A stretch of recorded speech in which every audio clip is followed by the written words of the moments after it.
자, 한 주간 동안 잘 지내셨습니까? 우리 옆 사람, 앞 사람, 뒤 사람 쳐다보면서 인사합시다. 잘 오셨습니다. 환영합니다. 축복합니다.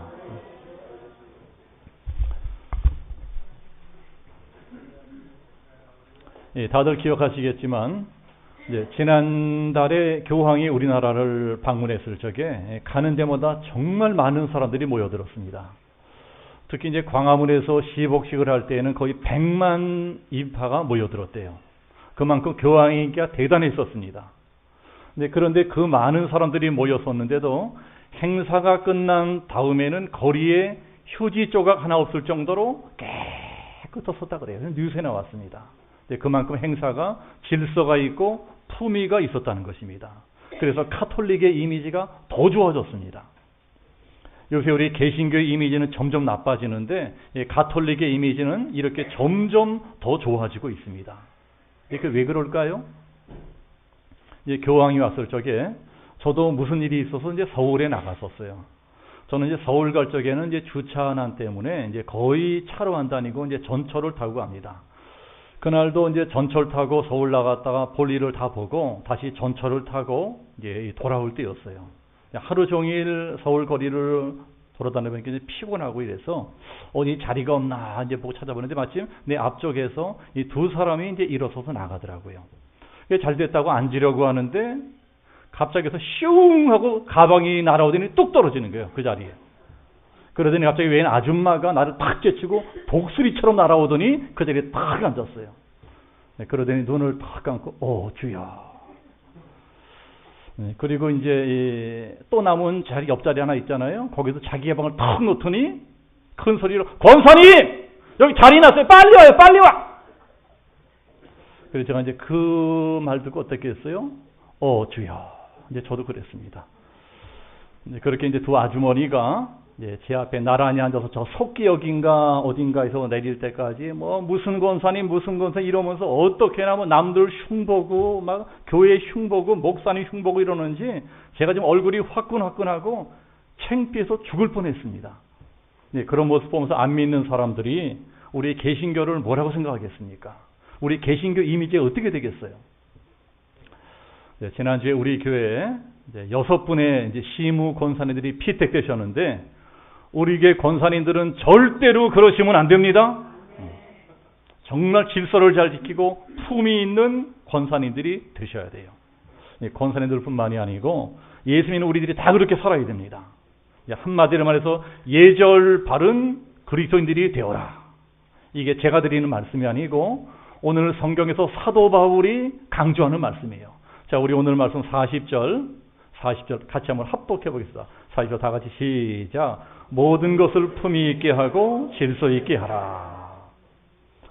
오늘 성경은 사도 바울이 고린도 교회 교인들에게 써서 보내는 편지입니다.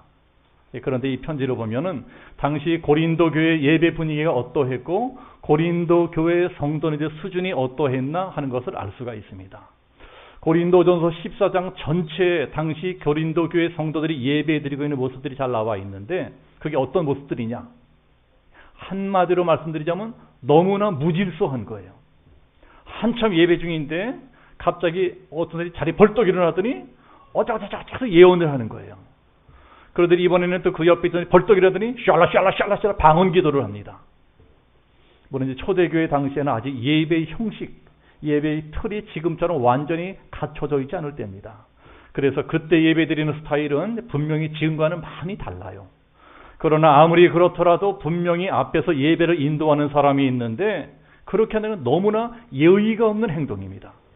이 공예배 시간에 자기만 알아들 수 있는 방언 기도를 막 큰 소리를 한다고 하는 것은 그때의 기준으로보다 완전히 질서를 깨뜨리는 행위입니다.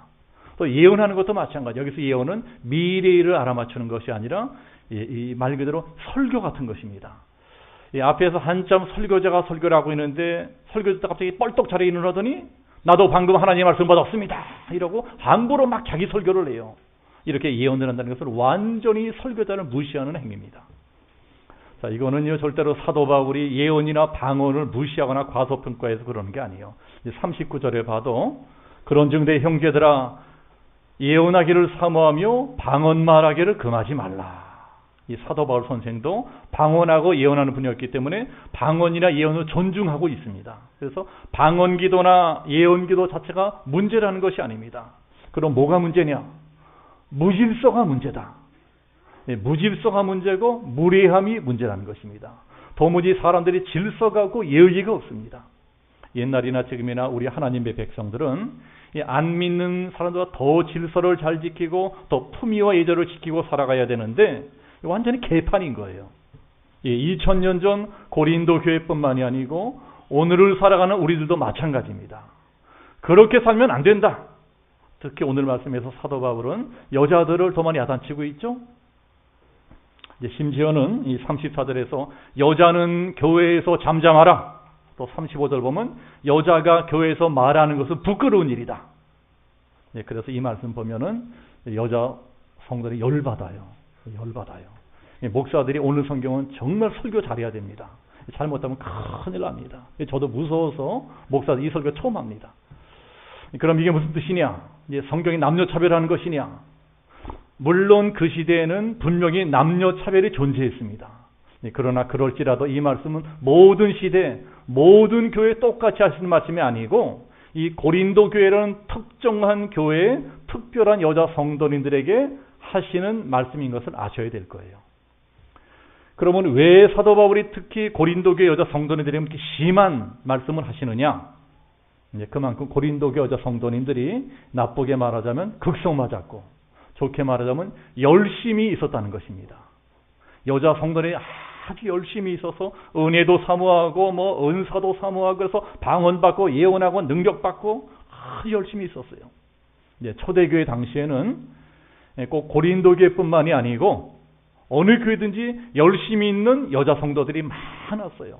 절대로 오늘 성경처럼 교회에서 잠잠하고 말도 함부로 못하고 이런 분위기가 아니었다는 거예요. 적어도 교회 안에서만큼은 여건이 아주 강했습니다. 로마서 16장에 보면 사도 바울을 도와준 수많은 사람들 이름이 나옵니다. 그런데 그 사람들 이름이 거의 전부가 여자들. 또 빌립보 교회에는 교회를 좌지우지하는 두 파벌이 있었는데 그 파벌들의 대장들이 전부 다 여자였습니다. 그런데 빌립보서 4장에서 사도 바울이 내가 유오디아를 권하고 순두개를 권하니 주 안에서 같은 마음을 품으라 권면하는 게 나옵니다.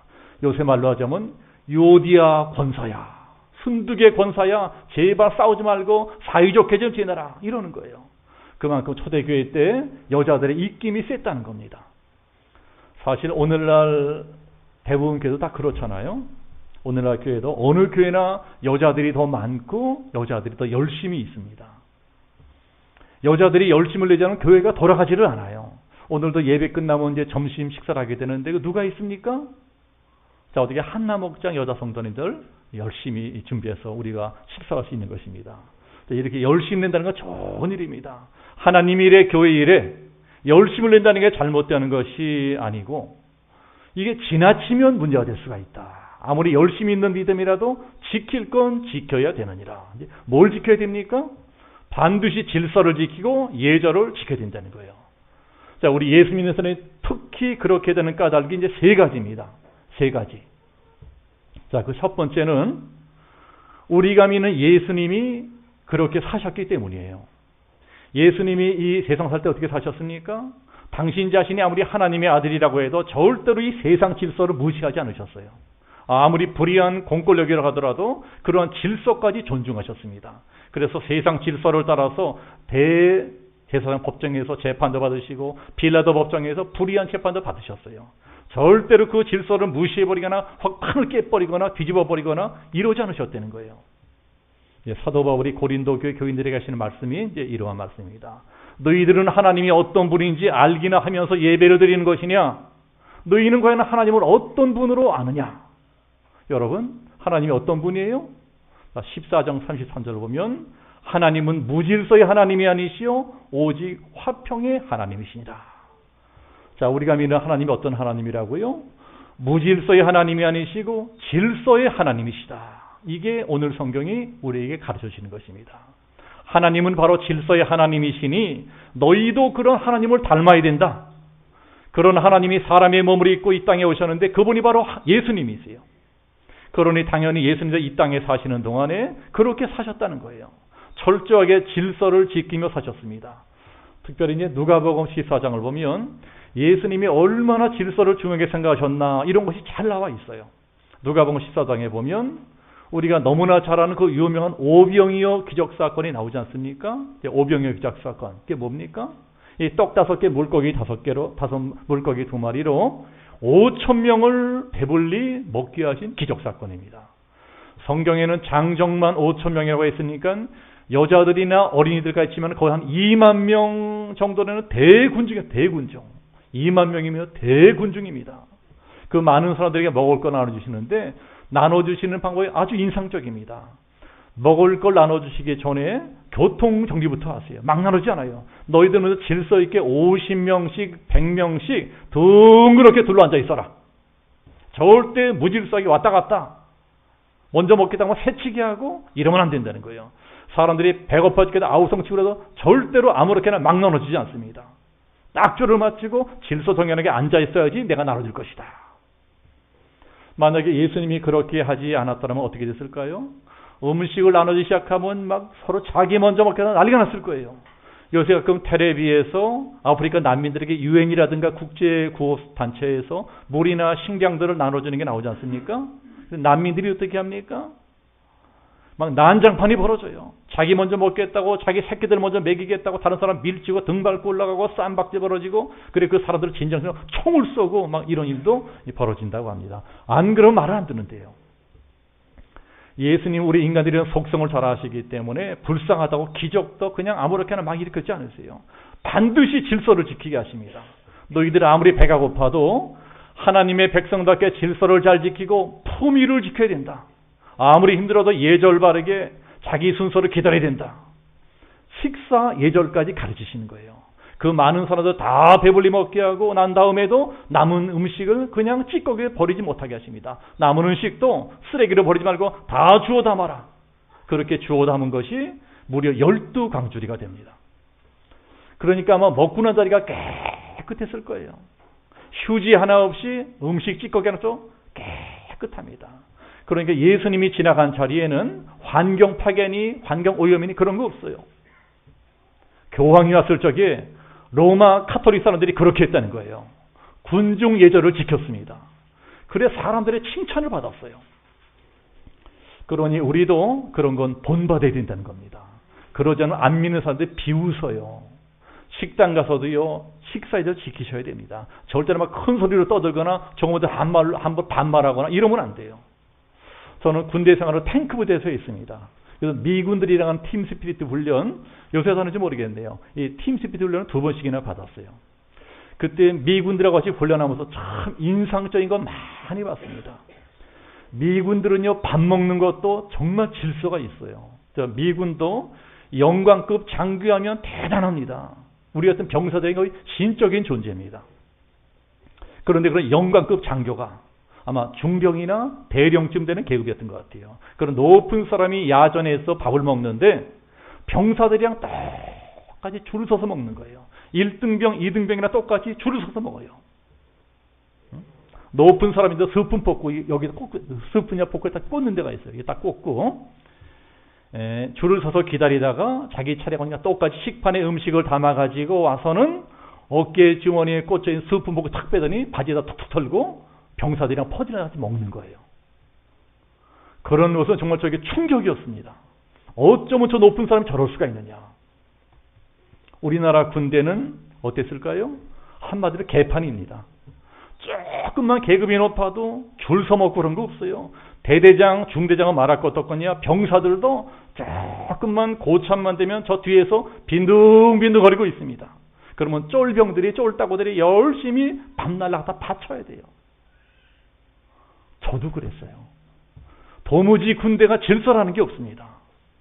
그러나 성경에 나온 우리 예수님은 어떤 분이시냐? 철저히 질서를 지키는 분입니다. 어떤 경우라도 질서는 무시하는 법이 없어요. 오늘 말씀처럼 하나님은 질서의 하나님이시기 때문입니다. 그러니 우리가 예수를 믿는 것이 무엇입니까? 예수님처럼 우리도 질서를 지키면서 품위를 지키면서 예절 바르게 살아가야 된다는 걸 뜻하는 거예요. 구원받은 하나님 나라의 백성들이 아무렇게나 막 살아가면 안 믿는 사람들이 뭐라 그러겠어요? 너희들이 믿는 그런 하나님은 나는 안 믿겠다. 우리가 잘못 살면 하나님을 욕되게 하는 것입니다. 마귀란 놈이 바로 그런 존재입니다. 자, 마귀는 영어로 데블이라고 하는데, 이 데블이란 말은 헬라어 디아볼로스에서 나온 말이에요. 디아볼로스. 그 디아볼로스가 무슨 말이냐? 자, 디아볼로스는 디아 플러스 볼로스의 합성어입니다. 그러면 디아가 뭐냐? 무엇 사이에 이런 뜻이에요. 그럼 볼로스는 뭐냐? 던지다 이런 뜻이에요. 그러니까 이게 무슨 뜻인가 하니, 어떤 틈이 조금 벌어지거나 사이가 벌어지면 그 틈새를 비집고 들어가서 질서를 파괴하고 이간시키고 이 깽판을 치는 놈이 마귀라는 겁니다. 자동차를 좀 폭주독 같은 놈이에요. 다른 차들은 질서 있게 차선으로 따라 쭉 운행을 하고 있는데 앞차하고 뒷차하고 사이가 조금만 벌어져 버리면 어느새 빵빵거리고 불빛이 번쩍번쩍하고 끼어들어와요. 그렇게 질서를 깨뜨리고 지멋대로 가다가 교통사고를 유발시킵니다. 그러한 질서 파괴자가 사탄이라는 거예요. 그러니까 우리들도 조심해야 됩니다. 우리가 만약에 교회에서나 가정에서나 사회에서나 질서를 따르지 아니하고 오히려 그 질서를 깨뜨리는 짓을 한다면 우리는 하나님을 따르는 사람들이 아니고 마귀를 따라 살고 있는 사람들, 마귀를 따라. 우리 믿는 사람들일수록 더 철저하게 도덕적이고 윤리적으로 살아야 되는데 남의 부부에 함부로 끼어들어서 그 가정의 질서를 깨뜨리고 한다면 그게 바로 죄라는 거예요. 교회 안에도 엄연히 하나님이 정해놓으신 영적인 질서라는 것이 있는데 그런 질서를 무시해버리고 내가 모나된 것처럼 잘난 척 떠들고 이런 게 죄라는 것입니다. 우리가 교회를 다닌다고 다 하나님을 따라 사는 것이 아닙니다. 절대로 덕이 되지 않는 행동을 하면 안 됩니다. 교회를 다니면 다닐수록 더 질서를 잘 지키고 더 예절을 잘 지키고 더 윤리 도덕적으로 깨끗하게 살아야 됩니다. 그것이 내가 바로 하나님을 따라 살고 있다는 증거예요. 저 따라 한번 해보세요. 옆 사람 얼굴 쳐다보시면서 지금 하나님을 따라 살고 있습니까? 마귀를 따라 살고 있습니까? 한번 해보세요.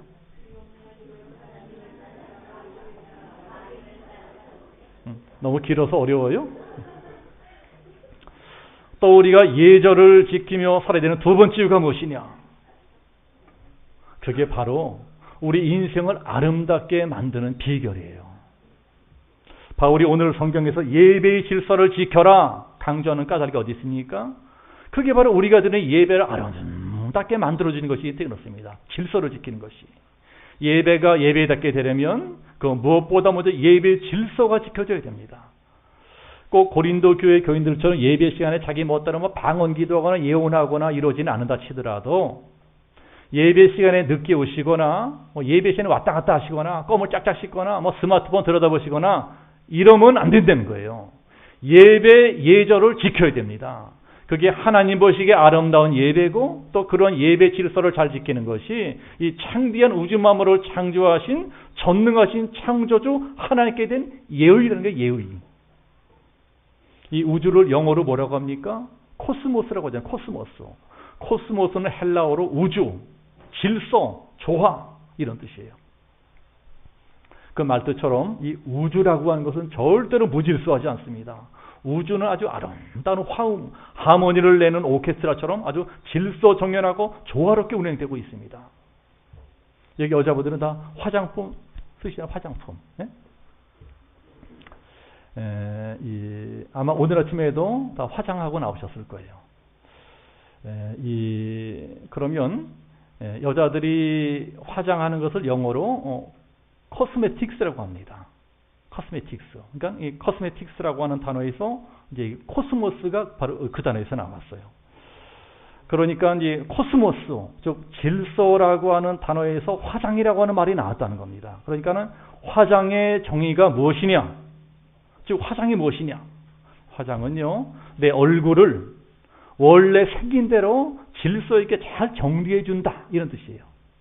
생긴 대로 질서 있게 잘 정리해 주는 작업이다. 이게 화장이에요. 그러니까 얼굴을 완전히 다른 사람처럼 바꿔놓는 화장은 화장이 아니라 이게 뭐가 됩니까? 이제 변장이 돼요. 변장. 어떤 여자들은 참 변장의 천재가 있어요. 화장만 하면 딴 사람이 돼요. 그래서 배우들이 화장하는 걸 뭐라고 하죠? 분장이라고 합니다. 그런데 그렇게 화장을 지나치게 하면 더 지나치게 하면 뭐가 되느냐? 화장을 지나치게 하면 환장이 된다고 합니다. 아무리 예쁜 여자라고 하더라도 환장을 하면 무서울 것 같아요. 요새 이제 좀 달이 보름달이기 때문에 밤하늘을 보면 참 아름답습니다. 우리가 이 밤하늘이 우주가 아름답게 느껴지는 까닭이 어디 있습니까? 이 우주라는 것이 너무나 질서 있게 창조되고 너무나 질서 있게 운행되고 있기 때문이에요. 만약에 우주가 그 질서를 잃어버리고 지멋대로 뒤죽박죽 운행한다면 어떻게 되겠어요? 달하고 지구가 질서정연하게 공전하고 자전하고 태양계로 돌아야 되는데 지멋대로 뒤죽박죽 굴러간다면 이 우주는 아름답기는커녕 공포 그 자체가 될 것입니다.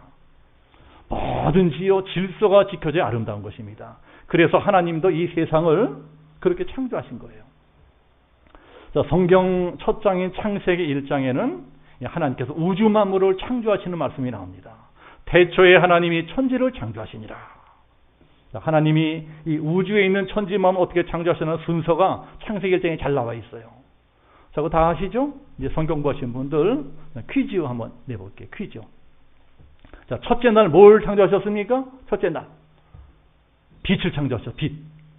자, 둘째 날은 하늘과 바다를 창조하셨어요. 셋째 날 땅을 창조하셨어요. 넷째 날은 해와 달과 별을 창조하셨습니다. 다섯째 날은 새와 물고기를 창조하셨어요. 여섯째 날은 짐승하고 사람을 창조하셨습니다. 그런데 이게 아무렇게나 막 창조하신 것이 아니고 다 짝이 딱딱 맞게 창조하셨다니까. 질서 있게 창조하셨어요. 첫째 날에 빛을 만드신 다음에는 그 빛을 사용하는 해와 달과 별들을 만드셨어요. 둘째 날은 하늘과 바다를 만드셨는데 하늘을 먼저 만드신 다음에 그 하늘을 날아다니는 새들을 만드시고 바다를 먼저 만드신 다음에 그 바다를 헤엄쳐 다니는 물고기를 만드셨어요. 셋째 날은 이 땅이라고 하는 무대를 먼저 만들어 놓으시고 그 다음에 땅에서 활동하는 짐승들, 사람들을 만드셨습니다. 그리고 하루하루 이것저것 창조할 때마다 보시기에 좋았더라. 여섯째 날 마지막으로 사람을 만드시고 이 우주 만물을 다 완성시키신 다음에는 보시기에 심히 좋았더라. 이런 걸 보더라도요. 하나님이 보시기 원하시는 세상은 어떤 세상이냐? 질서가 잘 지켜지는 세상입니다. 아름다운 예절이 잘 지켜지는 세상이에요. 하나님은 원래 그러한 세상을 만들어 놓으셨습니다. 그러나 지금은 어떤 세상이 되어버렸나요? 그러한 질서를 파괴하고 전통 예절을 파괴하는 게 일종의 멋이 되어버렸어요. 멋이 되었어요. 막 질서를 무시하는 게 멋이 되어버렸어요. 그래서 지금 이 세상이 그렇게 돌아가지 않습니까? 우리 인류가 오랜 세월 동안 소중하게 지금 가치들을 막 사정없이 파괴하고 해체해버리는 게 지금 세상이에요.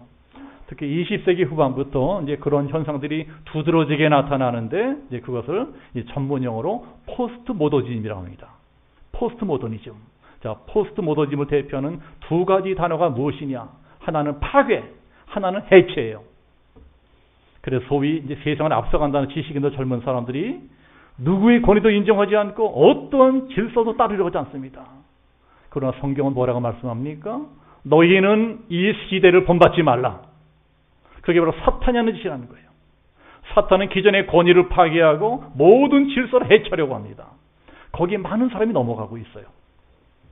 여러분, 우리가 권위주의는 배격해야 되지만 권위는 지켜줘야 됩니다. 권위라는 것은요, 사실 아주 성경적인 거예요.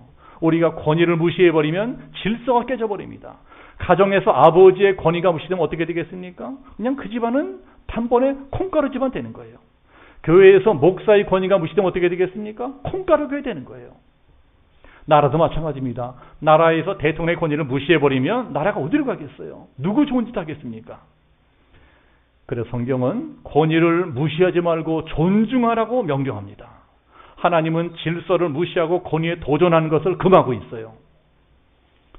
네, 그러나 지금은 이미 모든 권위가 파괴될 대로 파괴되고 무너져 버렸습니다. 뭐 인터넷에 올라오는 댓글들 보세요. 어쩌면 그렇게 하나같이 저지른지 모르겠어요. 맨 욕하고 조롱하고 비웃고 무시하고 참 기도 안 찹니다. 이러한 시대에 누가 존경의 대상이 되겠습니까? 누구라도 한번 잘못거리 쑥대밭 떼는 거예요. 그러니 우리 믿는 사람들만이라도 절대 그러지 말아야 된다는 거예요. 우리가 정말 말에도 행동에도 품위가 있고 질서가 있어야 됩니다. 오늘 성경에 그런 말씀이에요. 우리 오늘 말씀 고린도서 14장 40절 다시 한번 같이 합독하겠습니다. 합독 다 같이 시작. 모든 것을 품위 있게 하고 질서 있게 하라.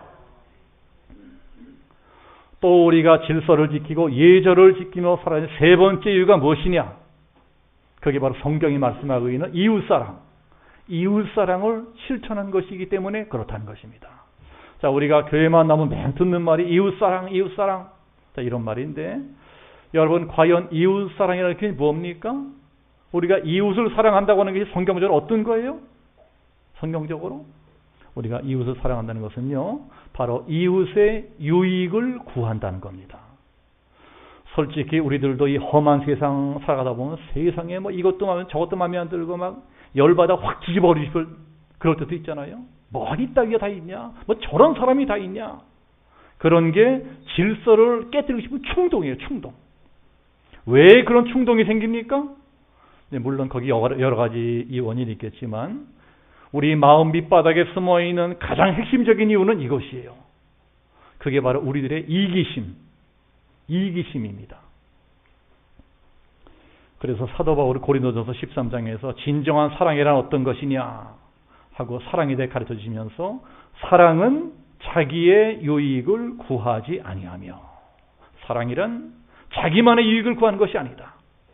그러면 반대로 자기의 유익을 위해서 남의 유익을 짓밟고 깨뜨리는 행위를 뭐라고 하느냐? 그게 바로 무례함이래. 무례함. 사람이 아주 예의가 없어요. 그래서 성경은 자기의 유익을 굳지 아니하며 하는 바로 앞에 무례히 행치 아니하며 이 말을 넣었습니다. 그러니까 사랑이란 것이 무엇이냐? 이게 그냥 추상적인 것이 아니고 아주 구체적이라는 거예요. 어떻게 구체적이에요? 사랑이란 무례히 행치 않는 것이다. 말 한마디를 해도 혹시 상대방이 상처받지 않을까? 기분 나쁘지 않을까? 오해하지 않을까? 세심하게 신경 쓰고 배려하면서 하는 것, 이게 바로 이웃사랑이라는 거예요. 거창한 것만 이웃사랑이 아니다. 옛날에 제가 이런 책을 읽었던 적이 있어요. 아마 읽으신 분도 계실 거예요.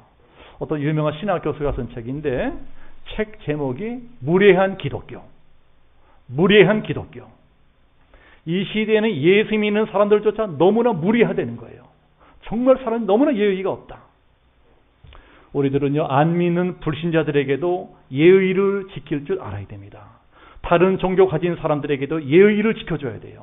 그 종교를 인정해주고 동의해주라는 게 아닙니다. 그분들 다 전도해서 예수 믿고 구원받게 됩니다. 그러나 그럴지라도 우리 사람 살아가는 세상에서 마땅히 지켜야 될 예절은 지켜야 된다는 겁니다. 안 믿는 분들의 인격도 최대한 존중해줘야 돼요. 그래야 그분들 마음문도 열리고 전도될 수 있고 그런 것이지, 우리가 만약에 절에서 수도하는 스님들에게 저 땡땡이 중새끼 이런 식으로 말하고 그러면 어떻게 불교 믿는 사람을 전도할 수가 있겠습니까? 어떤 분들은 전도하는 마음이 조마조마해요. 너무나 거칠게 전도합니다. 그러면 믿을 사람도 안 믿어요. 무리하게 굴면 전도길이 완전히 막혀버립니다. 요새 전도가 안 된다 그러는데 그게 솔직히 우리가 다 잘못해서 그러는 거예요. 그러니 우리가 전도하기 위해서라도 더 예절 바르고 더 품위 있는 사람이 되어야 됩니다. 그게 성경이 가르치는 거예요. 사랑은 무례히 행치 아니하며. 그러니까요, 이런 것도 훈련해야 됩니다. 절대로 저절로 되는 게 없어요. 교회 안에서 남을 배려하는 훈련을 해야 됩니다. 그래야지 바깥에 나가서도 남을 배려하는 사람이 될 수 있는 것입니다. 아주 작은 것부터 그렇게 해야 돼요. 오늘 본 성경에서 본 대로 고린도 교회 문제점이 무엇입니까? 사람들이 너무나 질서 없고 무례하다는 거예요. 예배 시간에 지켜야 될 기본 예절이라는 게 있는데 그런 것도 지키질 않습니다. 그런데 이게 2000년 전 고린도 교회 안에서만 일어난 일이 아니고 오늘날 모든 교회, 우리 교회에서도 일어날 수 있는 일들이라는 겁니다. 예배 시간 늦게 오는 거, 여러분 그 무리한 행동입니다. 난 방해되지 않게 일찍 와서 앞자리부터 앉아주셔야 돼요. 그게 예절 바른 행동입니다. 우리 교회는 예배당에 하도 조금 해서 어떤 때는 앞자리 이렇게 비어 있는데 뒷자리는 다 차 있어가지고 늦게 온 분들이 앞으로 나갈 수도 없고 뒷자리는 꽉 차 있고 왔다 갔다 하다가 그냥 돌아가는 분들 계세요. 또 이제 자리 앉으실 적에 지금은 다 잘 앉으셨지만은 어떤 때는 가장자리 딱 앉아요. 가장자리. 그러면 남들이 못 들어가잖아요. 그러면 뒤에 오신 분도 그냥 딱 가로막고 있으니까 못 들어가요. 그러면 그 뭐 사람이 앉아있는 자리에 뭐 불편하게 낑겨 앉아서 예배드리고 이제 그런 경우가 있는데, 제가 보니까요, 그렇게 불편하게 처음 나온 분들 예배드리려면 다시는 안 옵니다, 우리에게. 불편해서 안 와요. 그런 작고 사소한 일부터 조금 더 신경 써주고 조금 더 배려해 주는 것이 뭐예요? 이웃사랑의 시작이다. 작은 친절, 작은 배려, 작은 관심이 몸에 배야 됩니다. 그런 작은 이웃사랑을 잘하는 사람이 더 큰 이웃사랑도 하고 선교도 하고 그럴 수 있는 것이지, 그런 것도 하면서 오늘 갑자기 내가 저절로 막 갑자기 되고 이런 건이 아니라는 거예요. 항상 작은 일을 잘하는 사람이 큰 일도 잘하는 것입니다. 자, 우리가 보통 친절하고 예절 바른 사람을 저 사람 매너가 좋다, 매너가 짱이야 이렇게 말하는데, 그 말이 영국에서 처음 나왔습니다. 이 매너라는 말이 원래는 영국의 궁중 예절 용어래요. 그런데 그 궁중 예절이 바로 성경의 이웃사랑 정신을 토대로 만들어졌습니다. 그러니까 궁중 예절의 오리지널은 천국, 즉 하나님 나라의 궁전에서 사용되는 것들이다. 그런데 성경은 구원받은 우리를 누구라고 합니까? 우리를 하나님의 자녀들이다. 그러니까 하나님은 하늘의 왕이 아니신가요? 그렇다면 왕의 자녀가 된 우리들은 하늘나라 왕궁의 왕자들이고 공주들이 되는 거예요. 그러니까 너희들은 왕자답게 공주답게 궁중 예절을 지키면서 살아야 된다. 이 궁중 예절에서 매너라는 말이 나왔습니다. 자, 매너라는 말 아셨죠? 자, 옆 사람 쳐다보시면서, 자, 저 따라왔어요. 옆 사람 쳐다보면서 매너 있게 삽시다. 진정한 매너라는 것이 어떤 것인가를 잘 보여주는 아주 감동적인 사건이 19세기 초에 저 아프리카 바다에서 일어난 적이 있었어요. 그때 아프리카 남단을 지나가는 영국 군함 한 척이 있었습니다. 그 군함에는 오랫동안 아프리카에서 근무하던 영국 군인들과 또 그 가족들이 타고 있어요. 군인 가족들. 그래, 아프리카에서 근무하던 군인들과 군인 가족들이 이제 임기가 다 끝나서 고향인 영국으로 돌아가는 길이었습니다. 그런데 갑자기 고향으로 돌아가던 배가 암초에 부딪혀 좌초하게 됐어요. 암초에 부딪혔어요. 그래, 배 안으로 막 물이 쏟아 들어오고 배가 급격하게 침몰되어 가는데, 배 안에 있는 구명보트는 그 모든 사람을 태우기에 너무나 부족했습니다. 그래서 사람들이 비명을 지르고 우왕좌하고 배 안이 아수라장이 됐어요. 그때 갑자기 함장, 캡틴이 호루라기를 빡 불었습니다. 호루라기를 보니까 사람이 다 집중합니다. 그러니까 함장이, 캡틴이 큰 소리 외쳤대요. 대영제국의 장병 여러분, 우리 가족들은 이제까지 우리들을 위해서 이 먼 나라까지 따라와서 오랫동안 희생했습니다. 그러니 이 순간은 마땅히 우리가 우리의 사랑하는 가족들을 위해서 희생할 때입니다. 우리 가족들이 먼저 구명보트에 탈 수 있도록 도와줍시다. 특별히 어린이들, 여자들, 노인들을 먼저 구명보트에 태워야 됩니다. 대영제국의 장병들답게 품위 있게 질서 있게 행동해 주시기 바랍니다. 그 캡틴의 말 한마디에 모든 군인들이 일제히 정렬하고 한 사람 한 사람, 어린이들, 여자들, 노인들부터 태우기 시작해요. 그리고 그 모든 가족을 한 사람 빠짐없이 다 태우고 나니까 이제는 더 이상 구명보트에 팔 자리가 없어요. 그러니까 캡틴이 과감하게 구명보트의 밧줄을 끊어버립니다. 그리고 구명보트를 멀리 떠나보냅니다. 그리고 침몰해가는 갑판 위에서 질서등에 도열한 채 그 영국 군인들이 이제 자기들의 시야에서 구명보트가 완전히 사라질 때까지 일제히 거수경대를 하고 영국 국가를 부르면서 질서 있게 품위 있게 아름다운 작별을 구합니다. 그리고 그 배에 타고 있던 전원이 장렬히 순직했습니다. 그러니 우리나라 세월호 사건과 비교하면 얼마나 대조적이에요. 물론 지금의 영국은 그때의 영국이 아니지만 한때 세계를 제패했던 대영 제국이 괜히 대영 제국이 아니었고 젠틀맨이 괜히 젠틀맨이 아니었어요. 그만큼은 전성기 때의 영국은 기독교 국가답게 기독교 군인들답게 기독교인들답게 품위가 있고 질서가 있었다는 거예요. 그 사람들만 그렇게 살아야 됩니까? 우리도 그렇게 살아야 된다는 겁니다. 자, 오늘 말씀 40절 모든 것을 품위 있게 하고 질서 있게 하라. 자, 특히 이제 하나님 나라의 일꾼으로 부름받은 직분자들, 권사님들 다 그렇게 사셔야 됩니다. 우리에게 권사님들은 다 그렇게 사시기를 축복합니다. 권사님들뿐이 아니에요. 목사인 저부터 우리 모두 다 그렇게 살아야 됩니다. 말 한마디 할 때도, 매사에 무슨 행동을 할 때도 나는 과연 믿는 사람으로서 지금 예절 바르게 말하고 있나? 믿는 사람으로서 예절 바르게 행동하고 있나? 나는 지금 과연 하나님 나라의 백성으로서 품위를 지키며 질서 있게 살고 있나? 우리 40절 말씀 다시 한번 합독하고 마치겠습니다. 40절 다 같이 시작. 모든 것을 품위 있게 하고 질서 있게 하라.